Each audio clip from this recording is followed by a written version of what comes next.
Diduga mengantuk, sopir kontainer tabrak truk hingga warung makan di Bekasi. Sebuah truk kontainer bernomor polsi B3438JG mengalami kecelakaan hingga menabrak truk yang sedang terparkir di pinggir jalan. Kejadian tersebut terjadi di Jalan Sultan Agung, Kecamatan Medan Satria, Kota Bekasi, Jawa Barat, Kamis, 27 Juni 2024, dini hari. Akibatnya, rumah warga yang merupakan warung makan di lokasi ikut tertabrak truk itu. Dilansir dari Kompas.com, Kasubnit Gakum Polres Metro Bekasi Kota Ibda Iswahyudi menyampaikan jika peristiwa tersebut terjadi sekitar pukul 1.30 WIB, kecelakaan antara truk kontainer menabrak truk box yang sedang terparkir di pinggir jalan. Hal ini sempat menyebabkan lalu lintas tersendat lantaran muatan kontainer melintang ke jalan.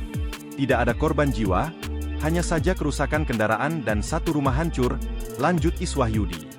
Menurut Iswahyudi, kecelakaan disebabkan karena sopir kontainer mengantuk saat berkendara.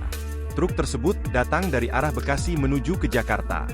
Untuk proses evakuasi, ia mengatakan hanya membutuhkan waktu kurang lebih setengah jam sampai 1 jam.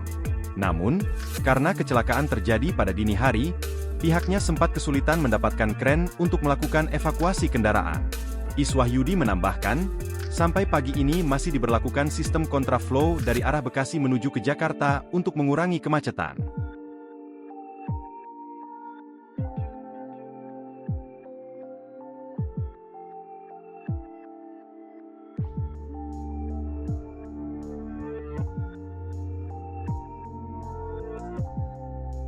Download Tribun X sekarang, menghadirkan lokal menjadi Indonesia.